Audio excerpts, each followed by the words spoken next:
demain soir, ici même, jouera le deuxième concerto So pour nice to piano meet de you. Sergueï Rachmaninoff avec l'orchestre radio-symphonique de Francfort, placé sous la direction d'Alain Altinoglu.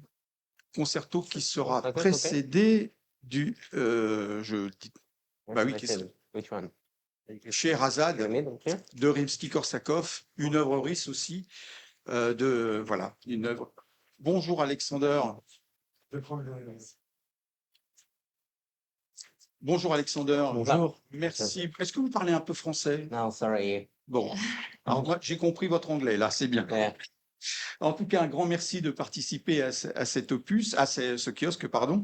Colmar n'est pas une ville inconnue pour vous, puisque je vous ai entendu il y a quelques années, vous étiez très jeune, vous étiez venu à l'invitation du prédécesseur d'Alain Altinoglu, Vladimir Spivakov. Vous aviez joué, si mes souvenirs sont exacts, le concerto pour piano de Grieg. Alors, je vais te demander, juste Olivier, de faire des questions un tout petit peu plus courtes ou de hacher la question pour qu'Anastasia, qui nous accompagne très gentiment et qui nous fera les traductions sur toutes les émissions que je tiens à la saluer, mais on la recevra pour discuter un de ces quatre, pour qu'Anastasia puisse faire des questions un petit peu plus courtes. Oui, il n'y a pas de souci, j'ai le texte. So thank you very much for being here with us today at Kiosk. Colmar, it's not an unknown city for you because you have already been here at the festival when Vladimir Spivakov was the artistic director. If I'm not wrong, you had performed the concerto in A minor of Grieg. Yeah, I think so. Maybe also first Prokofiev we did two concertos in one concert. Je pense que oui, c'est vrai, mais aussi le troisième concerto de Prokofiev. Quel souvenir gardez-vous de la ville de Colmar? Est-ce que vous aviez pris le temps? C'était un peu trop long déjà? What memories do you have from the city of Colmar? Mostly the views of Kalmar. You know, I really love to walk at night. Last night I went out because now it's a little bit too crowded. You know? J'ai beaucoup aimé me promener la nuit dans la ville. Là maintenant, il y a beaucoup trop de gens, mais j'ai beaucoup aimé me promener dans la ville. Yeah, and obviously in this sense, Kalmar is very inspiring. You know, to feel France. Et Colmar, c'est aussi une ville très inspirante pour sentir la France. I really love this kind of smaller towns to feel a closer connection with the audience. J'aime beaucoup ce genre de petites villes pour me sentir proche de mon public. Est-ce que vous aviez pris le temps de vous immerger dans la ville, notamment de visiter le retable d'Issenheim? Did you have time to enjoy, to immerse yourself in the city, and especially to visit and to see a very famous altar place called the Altar Place of Isenheim in the Unterlinden Museum? Oh, no, actually, last time I didn't see anything, but maybe today. Oui, la dernière fois, j'ai rien vu, mais peut-être aujourd'hui. Vous allez pouvoir prendre un peu le temps, peut-être, de le voir aujourd'hui ou demain. Il y a aussi quelque chose de très important en Alsace. Il n'y a pas que la musique à Colmar, il y a aussi la gastronomie. Est-ce que la gastronomie alsacienne vous intéresse? In the region of Alsace, there's also something that's very, very important. It's the gastronomy. Does this interest you? Did you have the chance to taste it? Yeah, and unfortunately, every time I go to any city, the problem is the same. I traveled a lot, but I haven't seen anything. Ok. Je pense que chaque fois que je visite une ville, c'est pareil. Je voyage beaucoup, mais j'ai pas le temps de voir la ville. So today I'm having a rare day off, and maybe for dinner I'll test gastronomy and see the altar and everything. Aujourd'hui, c'est un jour qui n'est pas habituel normalement quand je voyage et je vais vraiment prendre le temps le soir pour essayer la gastronomie alsacienne. Alors, vous vivez à Berlin. You live at Berlin? Yeah, In Berlin? Mhm. Pourquoi le choix de cette ville? Why did you choose this city? Well, I didn't choose. It's kind of spontaneous. I have many friends there. Ouais, je l'ai pas vraiment choisi spontanément. J'ai beaucoup d'amis là-bas. Obviously, it's kind of a musical capital of the world these days. Et c'est vrai que c'est la capitale de la musique aujourd'hui. That have lots of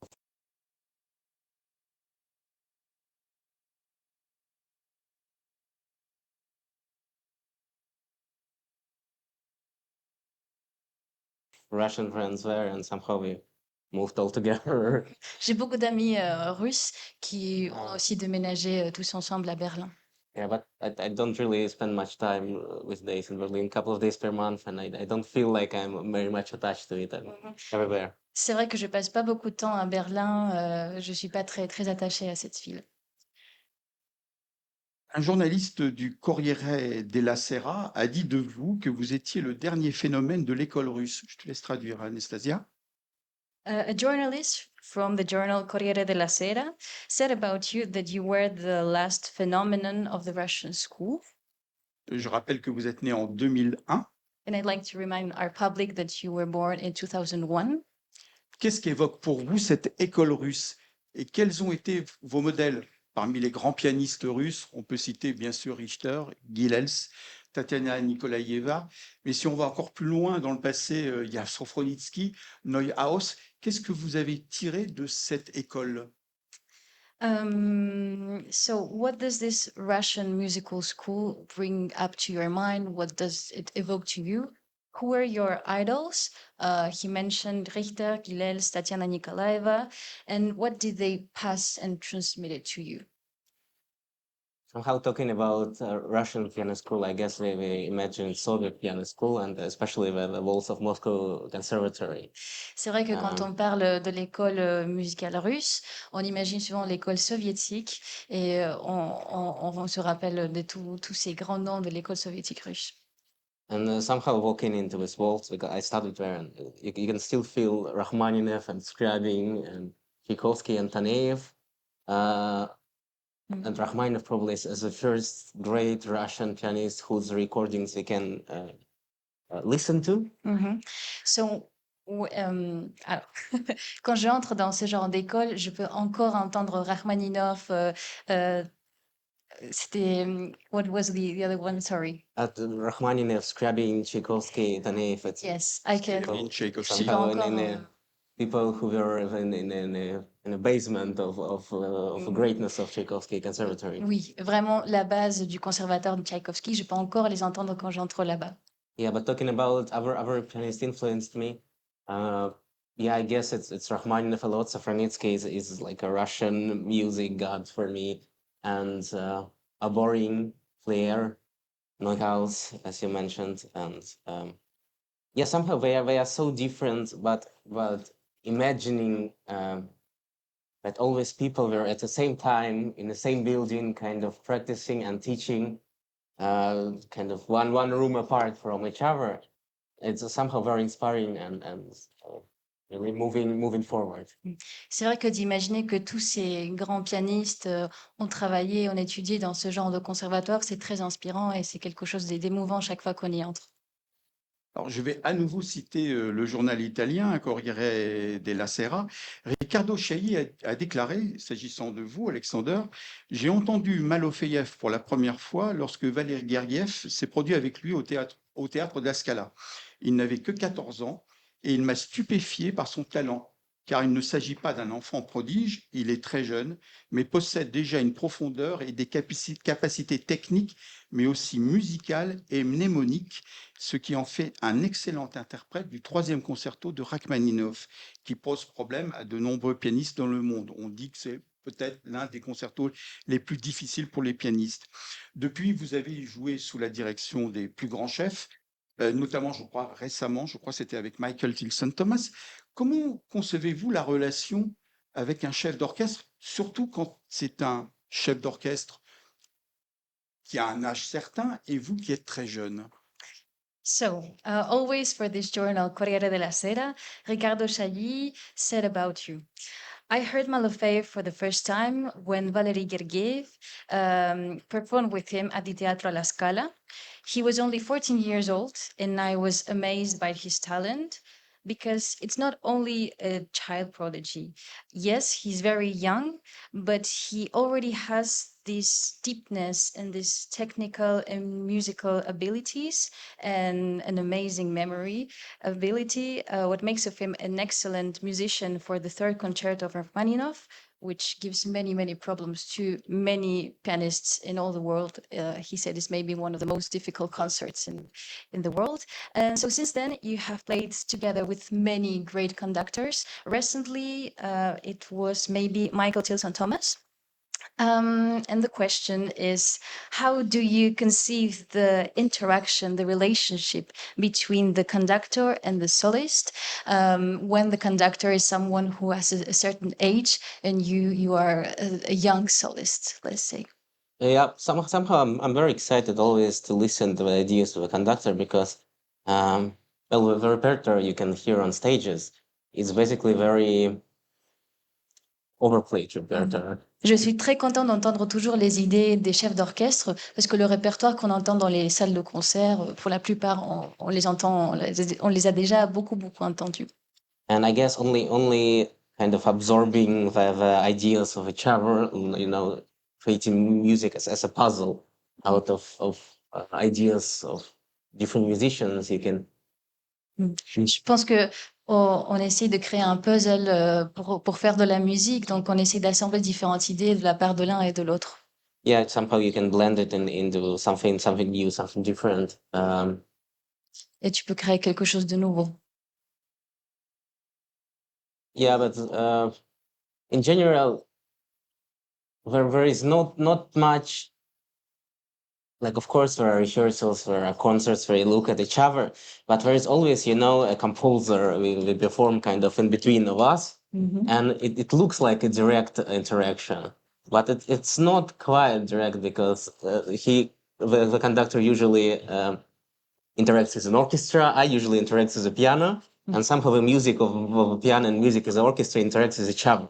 C'est vrai que pendant la représentation, il n'y a pas vraiment cette interaction parce que le chef d'orchestre, il est avec son orchestre et moi, je joue avec mon piano. Donc, ce qu'il y a au milieu entre nous, c'est le compositeur et on est là pour le compositeur et c'est ça ce qui finalement nous unit au moment du concert. So, at the end, it somehow doesn't matter in general what kind of interaction you have with a conductor.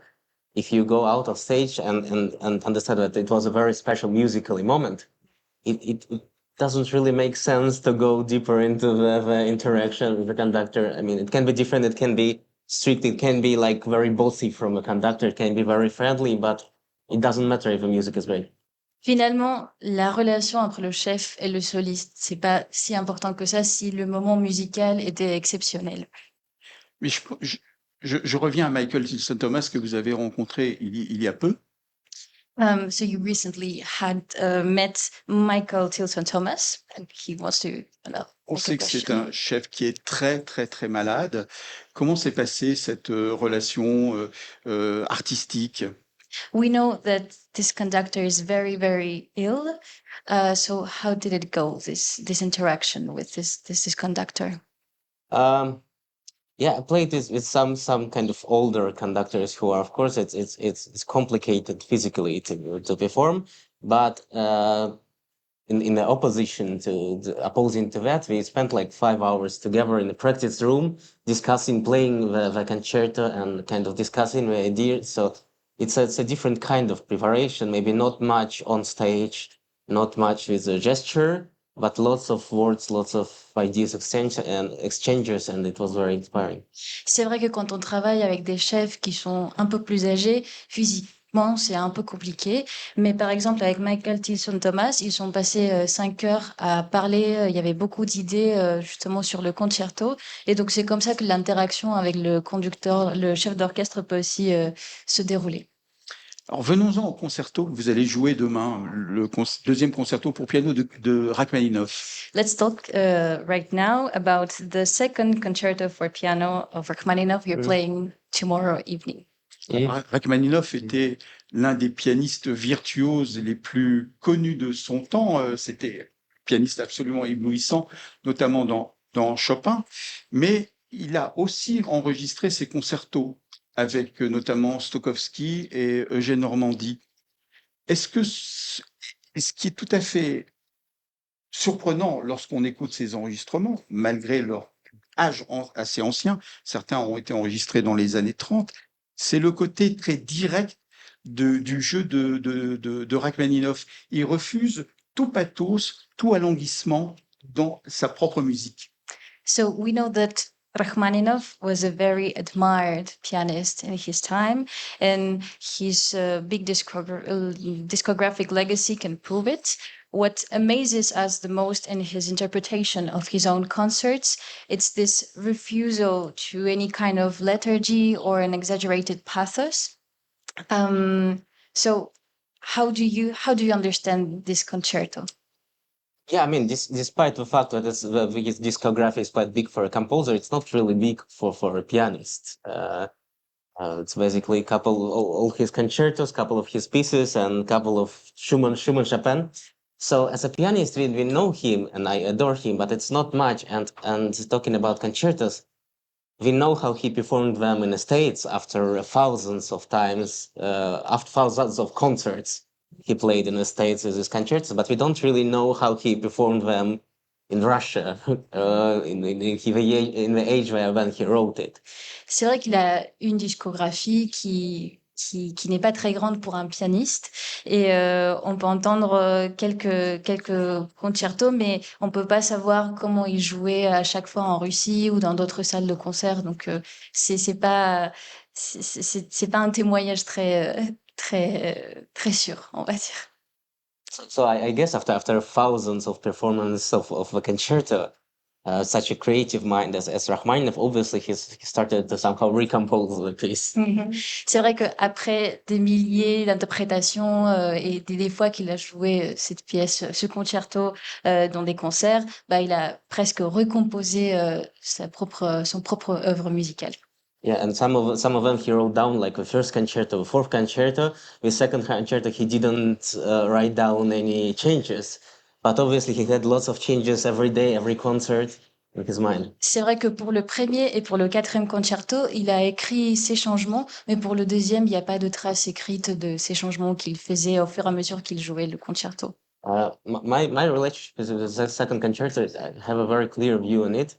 In terms of, it's probably the easiest piano concerto by Rachmaninoff. Peut-être c'est le concerto le plus facile, le deuxième concerto de Rachmaninoff. Talking technically, but also in terms of tunes, it's probably the most beautiful because it's the most accessible and the most famous. Au niveau des nuances et des couleurs, c'est peut-être le plus accessible et le plus beau. So I think somehow it's the only maybe one of few concertos in piano repertoire which doesn't really need much involvement of a pianist. C'est peut-être l'un de très très peu concertos de Rachmaninoff qui n'a pas très besoin de l'artiste pour vraiment s'engager dans l'interprétation. Sounds strange, but somehow the music itself, it's written so beautiful and so clear, all the tunes, all the interactions between the instrument.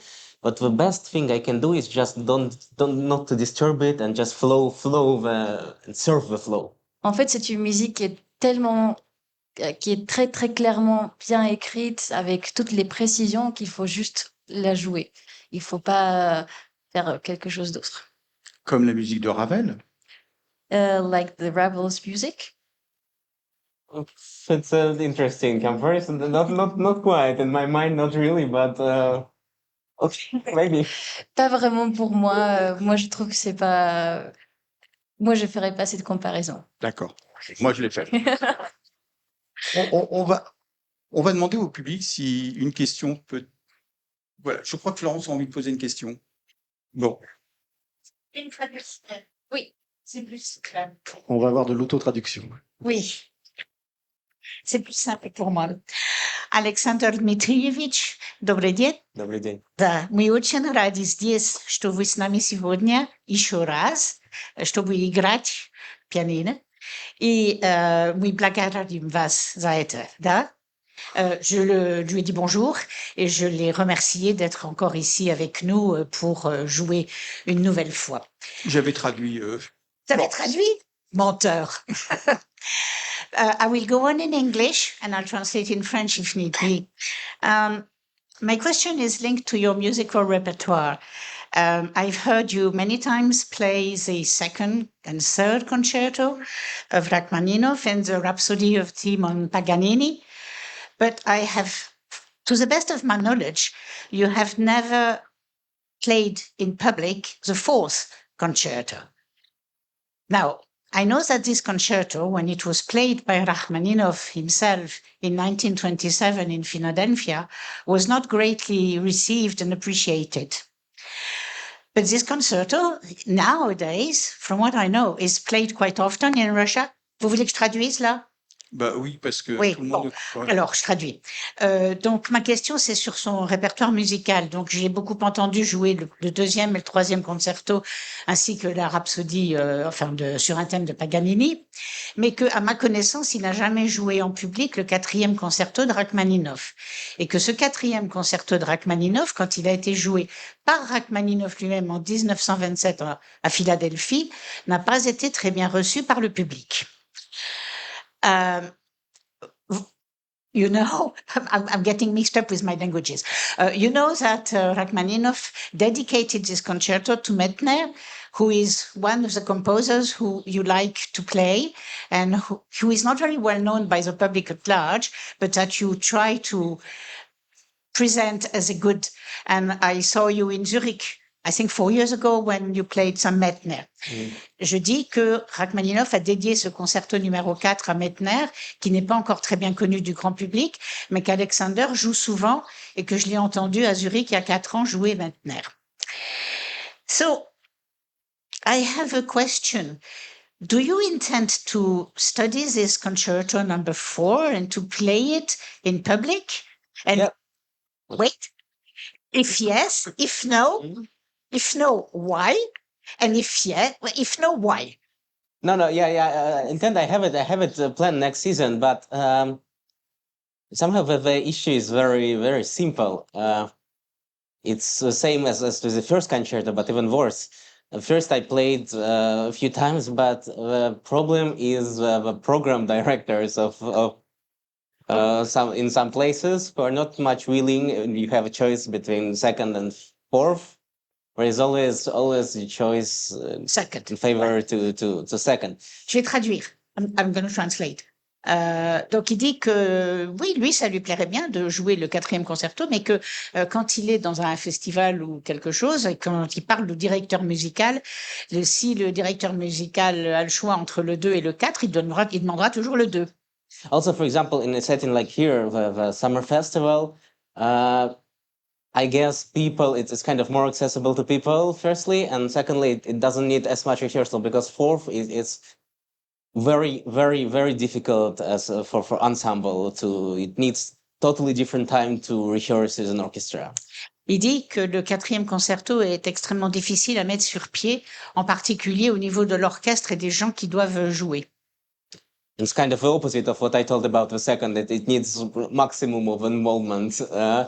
The same as Mettner's music, for example, which I adore. Yes, I know. And I would love to play Mettner's concertos, but obviously it would be hard to imagine Mettner concerto in such a setting because they have one short rehearsal and it's just.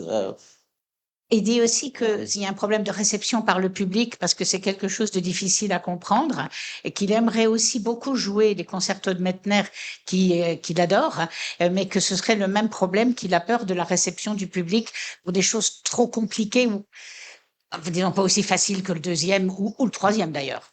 Yeah, and most definitely play the fourth next season, but also the truth is, if you ask any person on the street which concert they want to hear, it will be the second.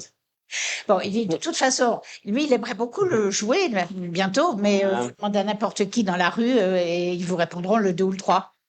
Absolument. Voir le premier quand même. Le premier concerto est un concerto assez régulièrement joué. And may I finish my question by, would you consider to play it for the first time here, in Colmar? Yeah, sure. I would love to. And it's one of my favorite concertos, and there is Michelangelo recording, which I adore, maybe even more than Rachmaninoff himself. But yeah, it all depends. I mean, I'm up to any projects, and I have lots of weird, unknown concertos planned and in mind, but it's just impossible to do everything in time in one day. Il dit que lui, ça lui va bien et il est game, comme on dit en bon français. C'est la question, c'était est-ce que vous voudriez bien jouer ici? Ah pardon, oui. Est-ce que vous voudriez bien jouer ici pour la première fois à Colmar? Et Bien, donc, il m'a dit oui, oui, bien sûr. Enfin, en gros, ça dépend du directeur du festival. Eh bien voilà, on en parlera à Alain Altinoglu. Merci beaucoup, Florence. Merci. Une dernière question.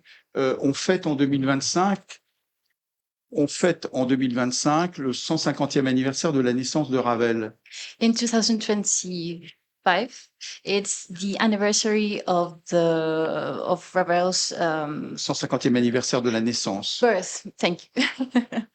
Yes. Est-ce que vous jouez ces concertos, les 2 concertos de Ravel? Do you play his concerto, the 2 concertos of Ravel? No, not yet actually, for a very simple reason. I didn't have time yet to Pas vraiment, j'ai learn pas it. eu le temps pour l'apprendre. Et la musique française d'une manière générale? And French music in A general. little bit, but somehow I adore Ravel much more as a symphony composer than a piano composer. Je préfère Ravel en tant que compositeur symphonique plutôt que compositeur pour piano. Yeah, somehow I don't think he you know, when you play Rachmaninoff or some other composers, you imagine it's like talking to another pianist. Playing Ravel, you don't feel like you're talking to another pianist. You feel he's a great mind, great composer, but Quand on joue, par exemple, Rachmaninoff ou d'autres compositeurs, leur concerto, on a l'impression de parler à d'autres pianistes, alors qu'avec Ravel, on n'a pas cette impression de parler avec un autre pianiste. you know, I never felt him as a piano soulmate. Je l'ai jamais vu comme mon âme sœur pianistique. And the opposite with Mon âme sœur D'accord. the chamber pianistique. music, the trio of Daphnis and Chloe, and it's always an amazing experience to listen in the audience.